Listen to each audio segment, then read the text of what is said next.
la suerte de acercarme más al mundo de la poesía, y digo la suerte porque el de la poesía y el teatro. En realidad son mis dos lugares en los que trabajo más. Concretamente a partir de la poesía, bueno, de las grandes poetas uruguayas. Mi camino comenzó con el estudio de la obra de Circe Maya, y bueno, luego sigue con el estudio de la obra de Ibero Gutiérrez, poeta, también dramaturgo, y allí empiezo a hilar puentes, a tejer puentes entre lo que es el mundo de la poesía y la expresión del sentimiento y algún modelo estético concreto de teatro, como es el absurdo, que creo que es el más más poético de los teatros, ¿no? Un poco siguiendo la línea de Artaud. Entonces, nada, decir eso, decir que conozco, que sé que hay una cantidad de gente joven que está experimentando y que está de verdad haciendo buenos productos poéticos, y que lo interesante es que están haciendo las lecturas también, y que eso hace que sea como bastante cercano el trato o la instancia que se da entre el lector de sus poesías y también el autor, ¿no? Que se dan muchas instancias hoy por hoy con estos poetas jóvenes que bueno, que ellos de alguna manera se brindan a leer su obra, y entonces eso lo hace, bueno, interesante. ¿Quién era Ibero Gutiérrez? Ibero Gutiérrez era un joven estudiante como cualquiera de mis alumnos, cualquiera en el sentido de la edad y de ser estudiante de secundaria, extraordinario por su capacidad de síntesis a la hora de abordar temas culturales, pero también de la cotidianidad política, por ejemplo. Entonces es un chiquilín que a los 16 años ya estaba en su diario íntimo haciendo testimonios de lo que se estaba viviendo hoy, concretamente en Uruguay y en el mundo, a partir de recortes de diarios, pero siempre allí volcando sus comentarios y sus valoraciones, tanto de un hecho concreto político, pero también de sus valoraciones a la hora de sacar conclusiones sobre Kafka o sobre algún otro alguna otra fuente en la que él se inspirara, ¿no? Entonces, en realidad está haciendo justamente esa síntesis constante, ¿no?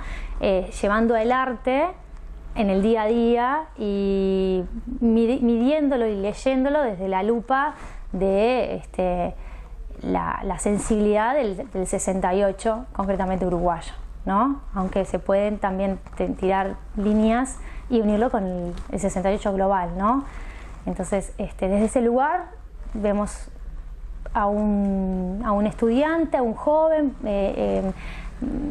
que nació en una clase media uruguaya, hijo de profesor de literatura, también llamado Ibero Gutiérrez, una mamá muy sensible con quien asistía a escuchar música clásica, entonces con una sensibilidad muy grande, ¿no? Una familia intelectual, de perfil intelectual, y católica también. Entonces, ese era Ibero Gutiérrez, ese fue, y después se fue transformando, y nosotros vemos el testimonio de esa transformación a lo largo de la evolución de su obra y también de su diario íntimo, de sus diarios íntimos, ¿no? Allí registra su paso por Europa, por el 68 francés, por su paso porque luego de estar en Cuba él viaja a España y a Francia, más concretamente a París, está más tiempo allí. Y bueno, y todo eso hace que él, siendo tan joven, pueda vivir eso que es el 68, que fue el 68 en Europa, pero también acá. Entonces es un ejemplo de esa insurgencia, ¿no? Es un emblema de ese tiempo, Ibero Gutiérrez. Y lo maravilloso es que logra sintetizar todos esos aspectos sin tener internet, ¿no? O sea, como un umbral de sensibilidad tan impresionantemente amplio que le permitía captar las inquietudes de otros lugares y las propias, ¿no? Una maravilla de Ibero Gutiérrez. ¿Y qué pasó con él? Bueno, Ibero Gutiérrez es asesinado en el año 72, con 22 años. Se encontró su cuerpo perforado con 13 o 12 impactos de bala, calibre 38, con un cartel que decía: vos también pediste perdón, bala por bala, muerte por muerte. Bueno, ese es el fin, en realidad, de su vida física. Es un periodo en que todavía no estamos en dictadura en Uruguay, pero sí son los tiempos violentos que de alguna manera anteceden, ¿no?, a la dictadura ya oficialmente determinada. Y en realidad él tenía participación en grupos estudiantiles, gremios estudiantiles, participación activa. Su viaje a Cuba, él viaja a Cuba en el año 68, cuando te mencioné antes que había viajado a Europa, convocado, o sea, gana un concurso en el que el tema era los 10 años de la Revolución Cubana.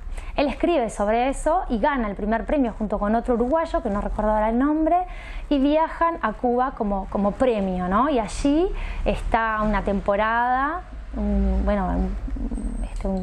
varias semanas. Es recibido creo que en uno de los discursos que da Fidel Castro también es parte del premio estar allí allí en las gradas, no sé, junto con ¿cómo se dice? El espacio, claro, quiero decir, en cuestión oficial, ¿no?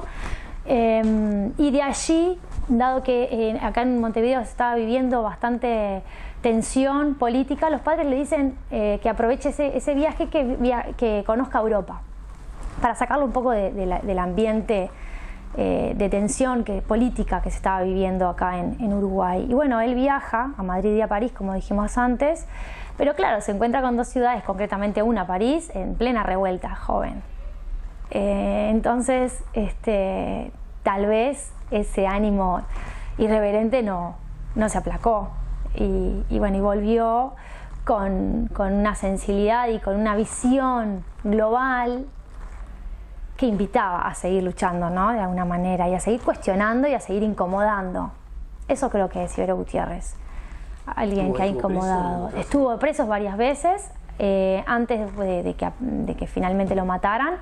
En realidad, en las ocasiones que estuvo preso fue bajo el régimen de medidas prontas de seguridad a cargo en aquel momento del presidente Pacheco Areco. Entonces, claro, no había habilitación para las reuniones estudiantiles, ¿no? Y además hubo algún episodio al que se lo vinculó bastante complejo, que es la visita de Rockefeller a Montevideo. En ese momento hay un atentado, se conoce el atentado por garrafa, que se hacen explotar una garrafa en las puertas de la casa presidencial, y bueno, se atribuye a la presencia de Ibero Gutiérrez junto a otros allí. Él no estaba en ese momento, estaba justamente teniendo una entrevista con su abogado, con el abogado de la familia, dado la complejidad de la situación. Deciden ir a declarar y a ponerse a las órdenes, y bueno, a partir de ese momento hasta que finalmente lo matan, empieza a tener como una especie de residencia móvil, es decir, viviendo en casa de diferentes familiares, sabiendo que su situación se estaba comprometiendo cada vez más. Pero era un chiquilín de 22 años, ¿no?